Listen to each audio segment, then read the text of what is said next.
Hello and welcome back everybody to Everlasting Summer, the Zhenya DLC.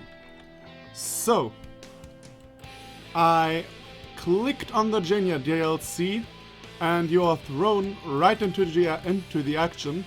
I watched it for 2 seconds and closed the game, so I'm not spoiled, but just that you're prepared that I'm not talking right now.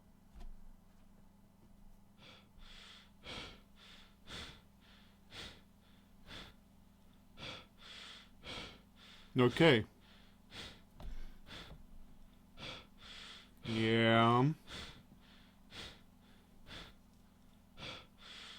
Yeah, that is the camp, I see.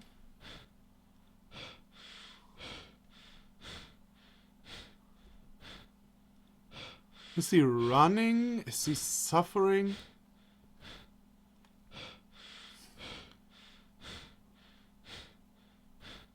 What is going on? Okay. Well, actually not much happening. I mean, yeah.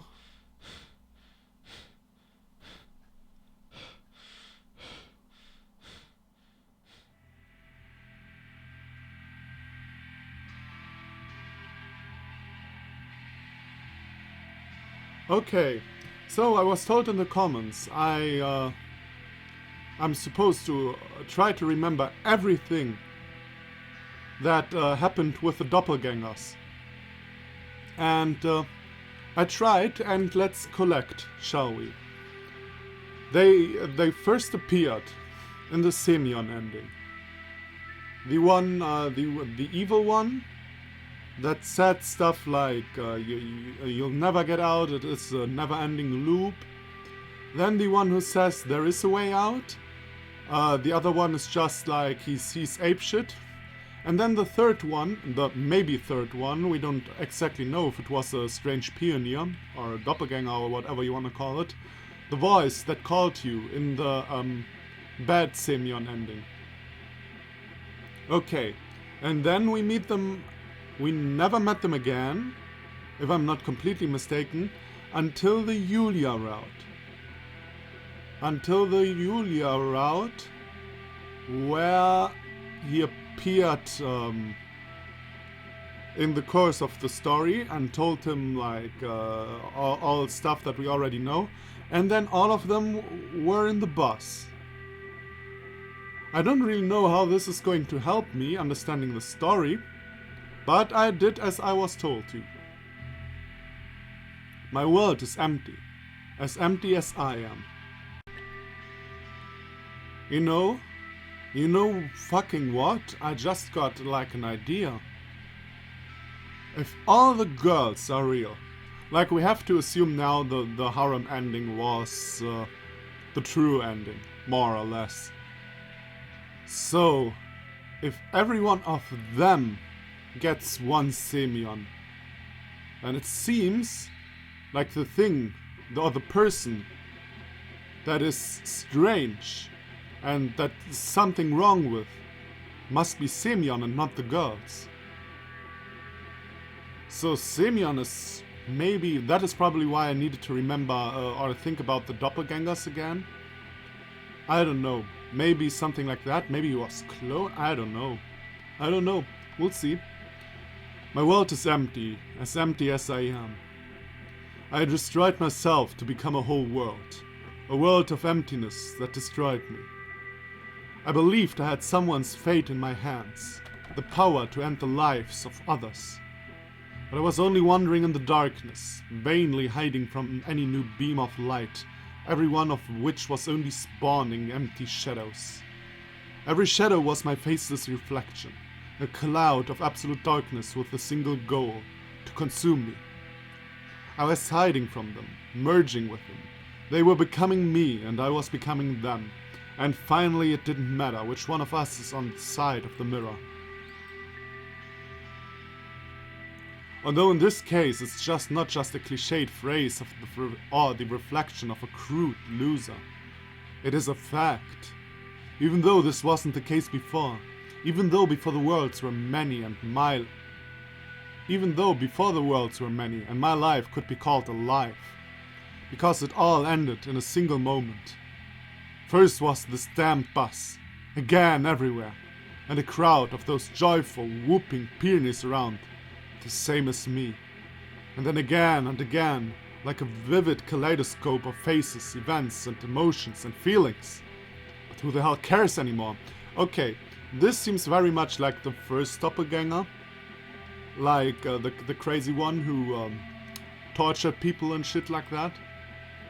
You know, if a man has died, he will regret what he didn't do, have time for. What he didn't do, what he didn't say, rather than exactly how his life journey ended. But am I in one of those places where the souls go after death? And everything could have been different too. It doesn't matter that the end is always one, and the same if the road to it can vary.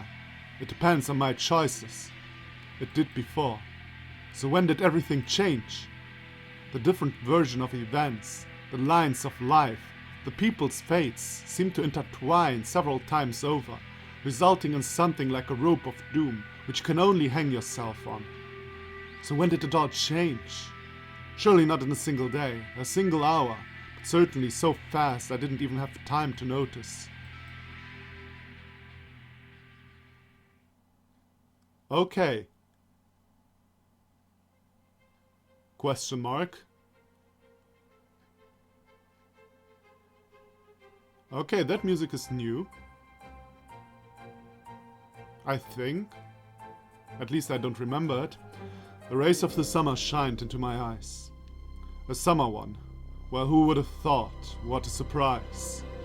But it was winter yesterday. Or was it yesterday? I know there's a pack of cigarettes and a matchbox tucked away in the driver's glove box. Oh, so that he can go on smoking. That is actually helpful. Right, that's a thing, huh? Semyon was never, starving for cigarettes. At least not much, maybe a bit in the beginning. My head spun from the deep breaths I inhaled, and the nasty smell of menthol fettered my brain with a chill. Cosmos, for expert. They could damn well make stuff for expert then, unlike now. Nuclear reactors, rifles, cigarettes, and communism. Lots of communism. And boxes, crates, containers, in the cargo hold of ships, in the freight sections of planes, in the good wagons of trains, even on the spaceships. Ever more communism. To the pygmies of Africa, Incans of South America, Papuans of New Guinea. And I guess we can drop a package for the penguins in Antarctica too. Now you are very sarcastic, my friend. Very, very. Ooh. I'm raving. Finishing the third cigarette, I stared at the gates and started to wait. I don't even need a clock. There's an unfailing internal chronometer working in my head. Now, just a little bit longer. One of the doors squeaked disgustingly and opened up a bit, and from behind it peeked out a girl in a pioneer uniform who looked around and noticed me. Walking closer, she sniffed the heavy, hot air and seemed to be a bit surprised, but immediately smiled and spoke. By the way, this is already much better than everything I expected. That is really, really a very interesting scenario. Hi, you must be the new... Go fuck yourself. I shouted, got up and went to the camp, ignoring her. Couldn't you have yelled at someone else? Like Lena, for example? It was hilarious once, then it was fun, now it's just a habit. A foolish but obsessive habit, like putting different things in different pockets. The go fuck yourself? I, for example, can't carry a phone in my right pocket because... Hell if I know why. And this is the same deal. Insulting a girl in the morning is a good start to the day. I met another pioneer girl on the way. To be precise, she tried to hit me on the back, but I jumped away in time and glared at her in a way that seemed to make the poor girl suddenly come up with more urgent things to do. The camp leader's hut was drowning in a storm of lilacs. Can't it just drown already, damn it? It's interesting. How do you gain the knowledge that you are prisoner in this loop? Semyon didn't know until the end. Like our main Semyon in the girls ending, you know? So Semyon didn't know until the end. How does he know? How do you learn that? Maybe if you leave enough notes or something? It's like, do you know the Star Trek Next Generation episode where they stuck in a loop and they try to make themselves remember that they are in a loop and stuff like that? That's actually interesting. The loud slam of the door distracted the occupant from reading some book. No, I really never wondered what the camp leader reads. Without undressing, I hopped onto the bed and threw my feet in their winter boots up on the backboard. What do you think you're doing? And for that matter, who are you? The camp leader asked, genuinely resentful. Shut your mouth, woman, I said lazily. She was petrified, unable to say a word. It's always like this, every damn time. Better yet, tell me, why have you still not found yourself a man? How old are you? 25? Late 20s? You should understand the way the world works at this age. For a moment, a heavy silence hung in the room. You don't know? I'll tell you then. Who the hell would want someone like you? Oh, poor Olga. She's actually like my second favorite character in this game. Well, not second, but she's in the top 5. That is actually not saying much, huh? She's in the top, let's put it like this. The camp leader's house resounded with a loud laugh, or even something more like a horse neigh, with a familiar melody rang outside. A couple of times I tried to find out where the supper music was coming from, so instead of it, the speakers would play something more or less cheery throughout the camp. I didn't though. Looks like this angelic singing needs neither a player, nor wires, or electricity. To hell with it then. For example, right now I wouldn't be against the whole camp hearing me laugh. Laugh. But at whom? Not at myself, no. I'm just laughing because laughter is a wonderful defense mechanism and a way to allay the boredom. How much does a minute of laughter give you? 5 minutes of life? Well, it's of no use to me. I'm a de facto immortal. I just need a notarial certification. How dare you talk this way to your elder? Olya, I guess this is the nickname for Olga. Dear, change the track already, will you? Honestly, I'm sick of listening to the same thing time and time again. Let's try it this way. Hello, how are you doing? See, that is not difficult. Okay, your turn now. What? Not what, it's hello, how are you doing? And I'll reply, thanks, bad as always. And maybe I'll even add, thanks to your prayers. Get out of here, I'll call the police. How? With a pigeon express. The phone isn't working. Yes, but The camp leader faltered. Although... I reached into my pocket, the left one, took out my mobile and threw it to her. Here, try it. The camp leader caught the phone. It jumped around several times in her hands and almost fell to the floor. What is this? A phone? I gave a short answer and closed my eyes. That thing, you know, ting-a-ling-a-ling, the telephone began to ring. Are you sick in the hat? The camp leader seemed to have finally started to come to her senses. What about you?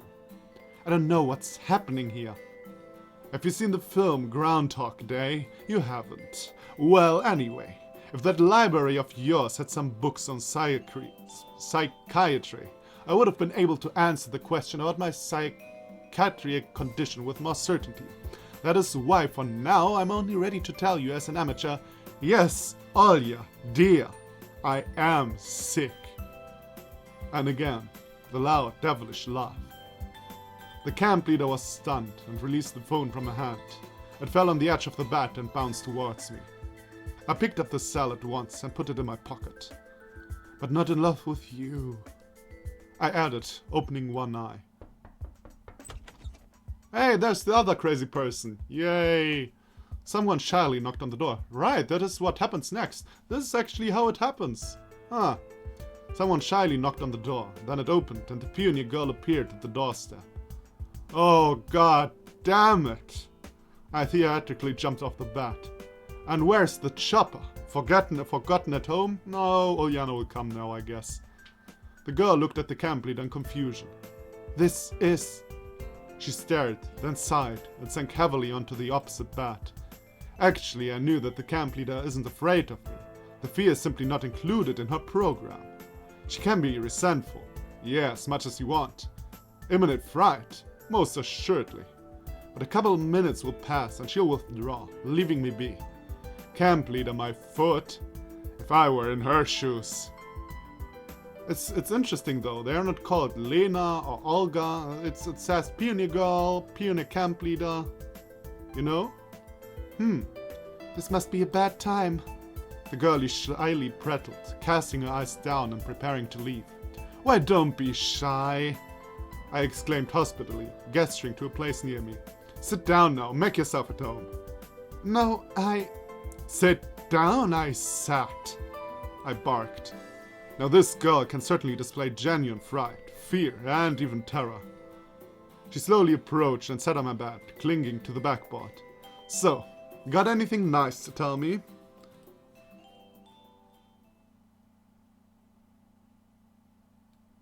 Okay, we make a jump in time, or what's happening now? Very interesting scenario. Very interesting scenario. I, the same as any other kid, was taught by my parents since childhood that I shouldn't open the door to strangers. And also that I would be better off not going who knows where when called by who knows who. But that was in my childhood. And now literally everything depends on whether or not I trust a stranger. It seems like a whole life has gone by already, and I had time to get old, mentally, if not physically. And I forgot what winter is. Snow, cold, the evening darkness, a wind that chills to the bone and eternal muddy slush. Same goes for the city, not stopping for a minute, always running somewhere, and fumigating the dirty sky, and people with its line of rotten chimneys and car exhausts. It stayed in the distant past, like the faded pages of an old photo album that has been thrown into a storeroom as unnecessary.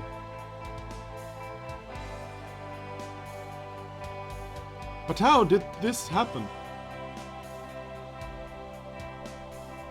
Okay. Hey! The voice of the girl sitting nearby distracted me from these thoughts. You hung up again? Still thinking about that? About what? Oh, this is Nasimi, okay. She meant no offense, and I asked again, just for the sake of it. I already knew the answer. So it doesn't say Pioneer, okay? I see. You know. We were sitting on the library's roof, our legs dangling over the edge.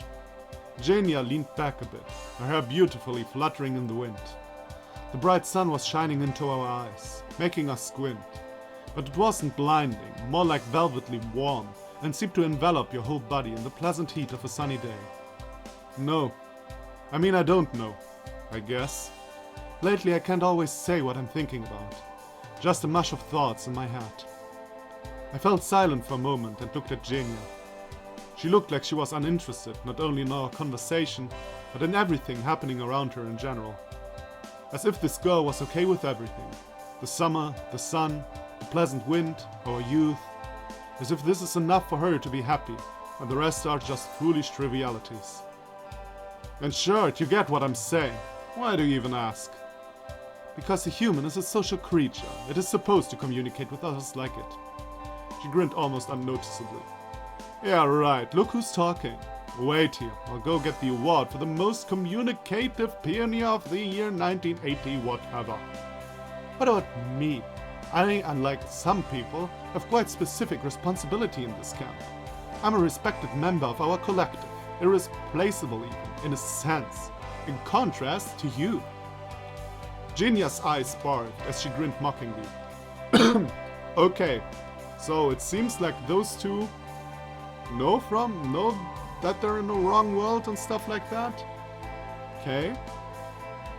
I see. I mean, the girls said that they somehow got into each other's worlds and finally they could leave and stuff like that. Huh, okay. Zhenya's eyes sparked as she grinned mockingly. Responsibilities? Yeah, sure. Hey, your library is actually a lot of work. I covered my eyes with my palm and leaned back. Seriously, can you help hear yourself? Responsibilities. Collective. Hey!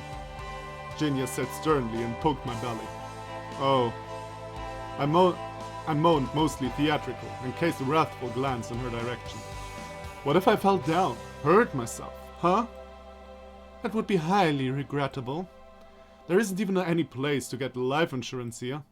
Yeah, and there would no one to pay the reimbursement to afterwards. Well, no one is. I rubbed the back of my head, smiled dumbly and said, "What about you?" Me? Zhenya thought for a second. Whoops, sorry. Well, maybe, though I don't think the canteen accept dollars, euro, credit cards, or, at the very least, Russian rubles. And there's probably no currency exchange here either. And even if there was, who knows how the exchange rate is doing? I don't want to suffer from the inflation, you know. Demand they pay you in gold. Cold my ass. She threw herself on me, trying to either tickle me, squeeze me, beat me down, or all of the above.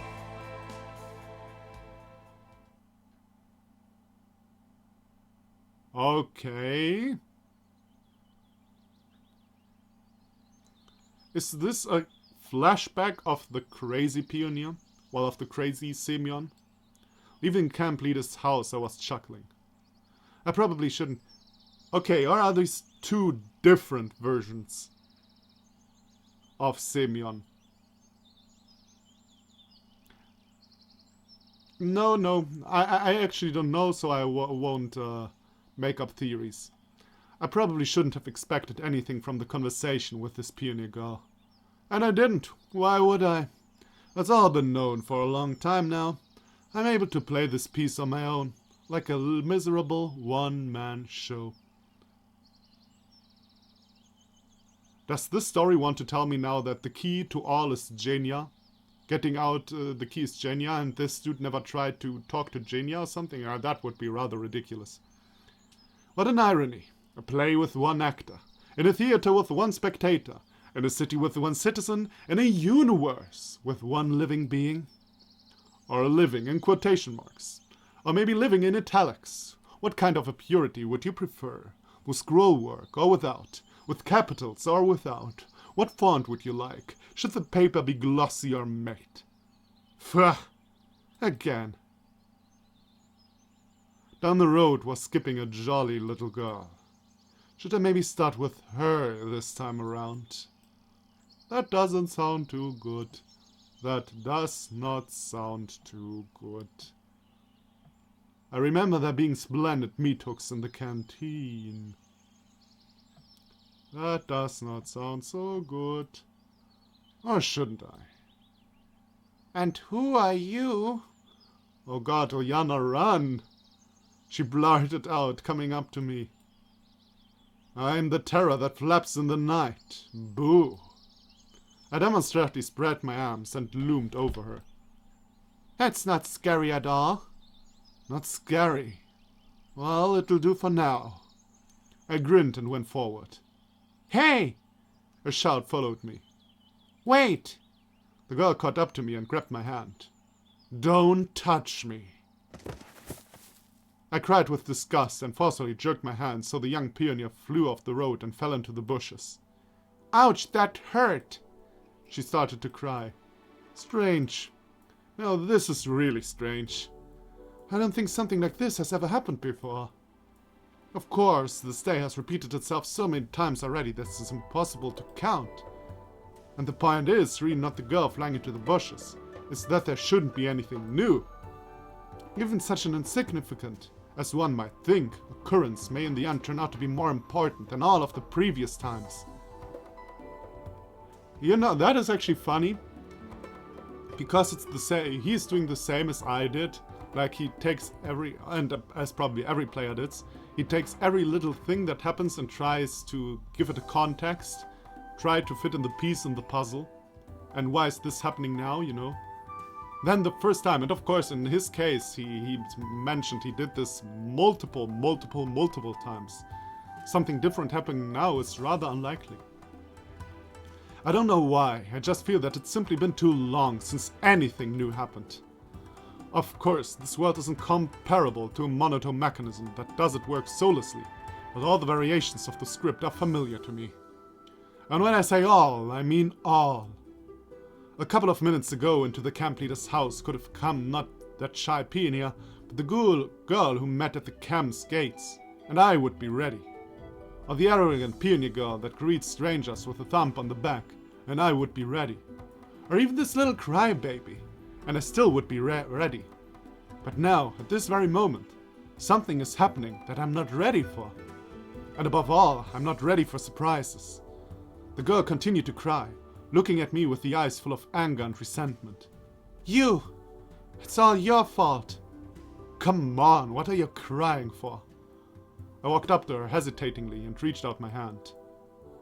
For a second that girl made a puzzled face, but then grabbed me and got her to her feet with a jerk. Felt ashamed, did you? That's the point. You can't bully the little ones. Ashamed? I repeated, my thought far from here. Why? Because of you? Why would I be? But you should. She frowned and ran towards the camp leader's house. To complain, maybe? I don't know. I really don't know.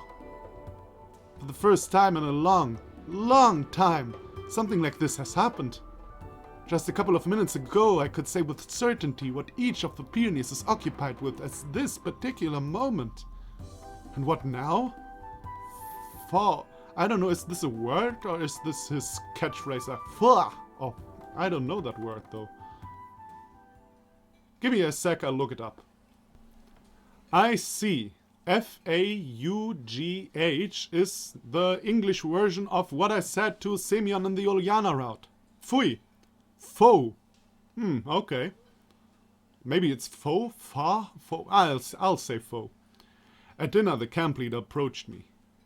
That turned out awkward, she began as she gathered her thoughts. Your parents called me and... But you could have behaved more properly. At least introduce yourself for a start, she said as her expression changed. But that's nothing. We will make a model pioneer of you. Before I would have told her in detail about both the pioneers and the modeling, but right now I just had no desire to talk. Neither with her, nor with anyone else. Alright then. For a start, you should meet your comrades. The camp leader waved her hand, inviting someone to the table, and two girls approached us. Well, enjoy your meal. I have more things to do, she said uncertainly, and left the pioneers alone with me. Hi, you're new, right? Do you like music? Join our music club. It's only me there. I really miss doing that. It's only me there right now, though. But with you there will be two of us. It'll be fun, don't you think? I didn't look at her and continued to eat intently. Leave him alone. Don't you see his kinda lame brain? If the first girl was just a bit dumb, the second one I would compare to that grumpy cat from the internet. Huh. How about... I've never actually done this before. It just never crossed my mind. But if I don't know the future events now, then why not give it a try? I silently got up, took the compote glass and poured it on the second pioneer's hat. Bon appetit. I summed up this act of vandalism with a stony voice and headed to the exit of the canteen. The girl cried, squealed, wheezed and even moaned somewhat hoarsely, but didn't try to stop me. I'd know I most wanted to be in some other place, to look at the world from the outside, to observe the suffering of others from the height of my experience. But starting today, those places are no more. How? So he's really the one who's jumping between dimensions and is telling all the Semyons bad stuff. But these places are no more. How does he know?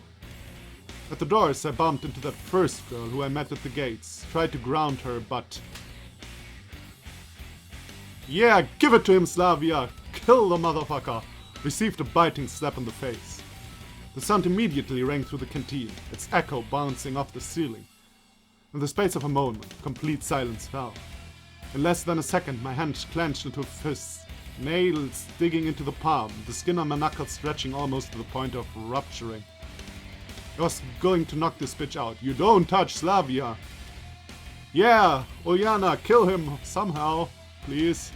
Maybe I was late by a fraction of a second. Between us, as if out of the ground, sprang the little pioneer that I threw into the bushes, who spread her hands sideways, protecting her friend with her small body. And that was the end of that. I unclenched my fists, my willpower gone, lowered my head, squeezed past them, and left the canteen. What the hell is going on? Did they really turn out to be stronger than me? Why did something like this even happen? Before I would have... I even would. Nothing stopped me so many times. Hitting a girl was nothing. I've done worse things. Looks like this world has changed without informing me.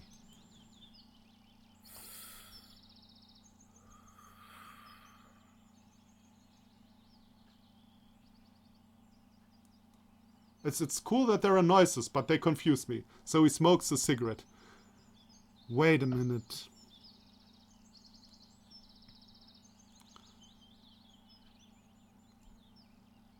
Oh!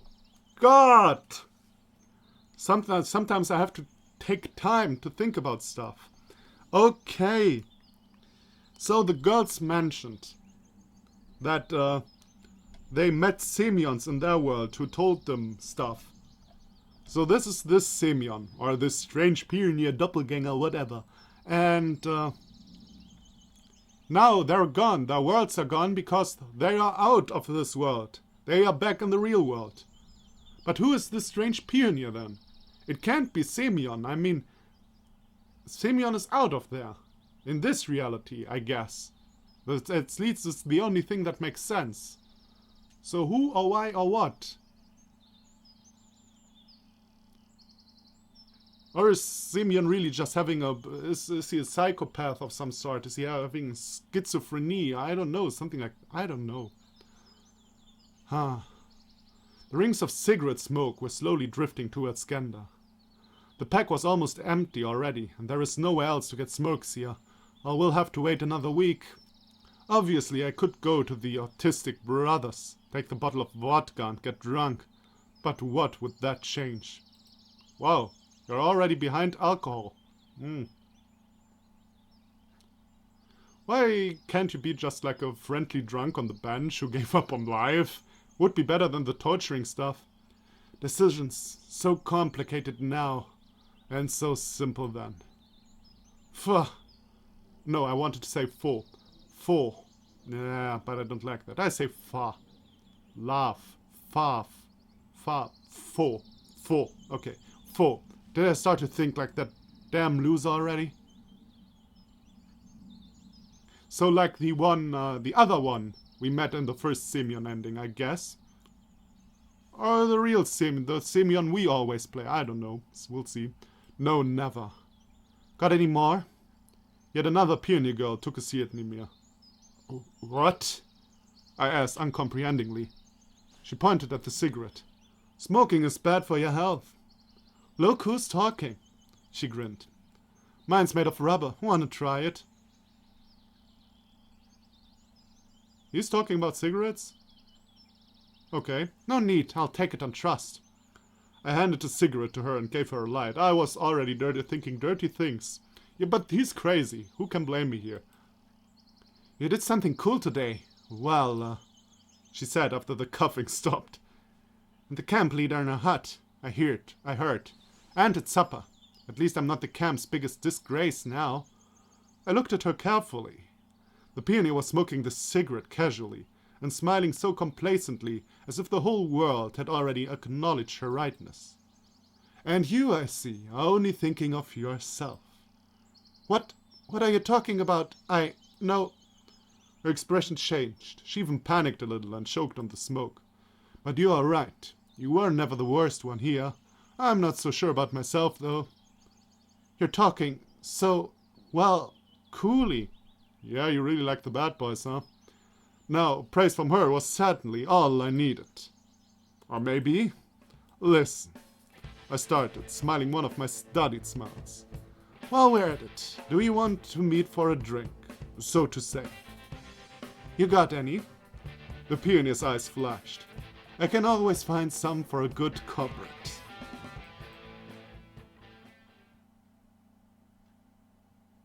That sounds like ill intentions. Although it all started like in a bad novel that is printed by chapter in a gutter newspaper, it turned out completely different. The memories blended together into conscious haze of an orange-red tone, like a yellow brick red road loading... like a yellow brick road leading to the Emerald City. Though Dorothy grew up a bit and earns a living by prostitution, because instead of studying diligently, she was all caught up in dreams of a magical land. Really? That's how that goes? I've never read that, but really? God! Dorothy's a prostitute? Yeah, good thing I never read that. The cowardly lion got hooked on meth and was shot. Okay, no, okay, I get it. Okay, I was like, what the fuck already? The cowardly lion got hooked on meth and was shot in a firefight with the police. Now the Tin Man had a pretty good life. He has become a hitman. And Scarecrow didn't even change at all. He got himself a stable, low-paying job in an office with convenient working hours from 9 to 6 and an absence of career opportunities. There probably wasn't any magical city ahead in the first place. An endless road with no destination or meaning. You know, at that time, he really was talking about something like this. Tried to warn me at least. I wasn't listening, and as a result ended up as the only one to get stuck in this damn Mobius strip. Okay. Who he?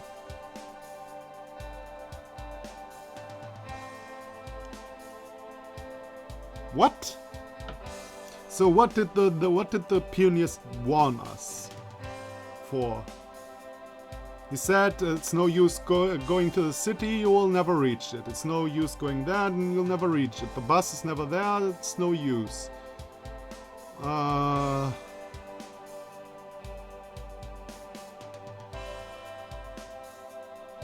So is it about... So this is what happens. So if I get this correctly now, this is probably what happens if you get the Simeon bad ending. If you go for the exit that doesn't exist, then you're stuck. I already I think I already said that this might be a possibility in the Simeon bad ending. But still, huh? I mean, I'm not too sure that is what meant, but I guess.